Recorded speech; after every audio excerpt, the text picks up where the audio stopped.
Good day mga boss, another day, another installation na naman.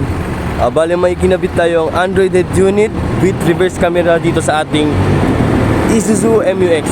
Bale ito yung box ng Android head unit natin mga bossing. Yung brand natin is 𝘐𝐶Y po. Then mga bossing, ito yung position ng reverse camera natin.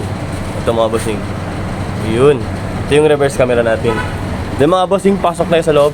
Ipapakita ko sa inyo yung mga apps ng Android head unit.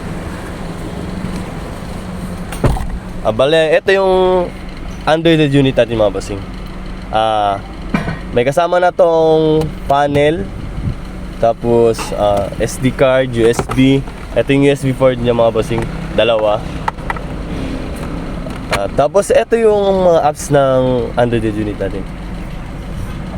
Maps, Play Store, YouTube, Android Auto, Chrome, tapos Netflix, Spotify, Waze bossing, ito Waze. Then may built-in na tong equalizer. Eto mga bossing, eto may built-in na siyang equalizer mga bossing. Sobrang ganda nito.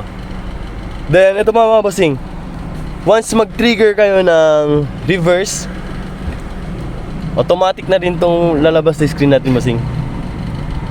Then yun.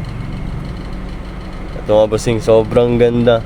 At nag-enhance yung mga speaker natin bossing dito sa ating MUX. Bale, ito yung music natin mga bossing.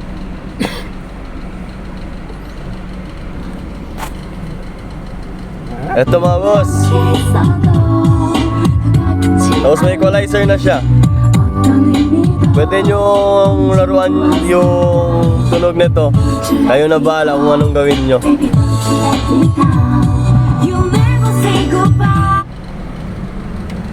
Then for more inquiries mga bossing, visit lang sa ating shop. Hindi lang Android head unit yung ini-offer natin dito. Ito yung mga service offer natin. Headlights, fog lights upgrade, Android head unit with 360 rin mga bossing. Then by-LED, GPS tracker, 4-eye sensor, 6-eye sensor. Then headlight buffing, LED light. Ito mga bossing, Monday to Sunday tayo open bossing, 9 AM to 5 PM. Then ito yung shop natin mga bossing, is located here sa 𝘊𝘈𝘙 𝘈𝘕𝘋. Landmark bossing sa may Shell. Yan. Then ito yung shop natin bossing, Andres Auto Accessories. Kung gusto nyo magpa-install mga bossing, visit lang sa ating shop. Peace.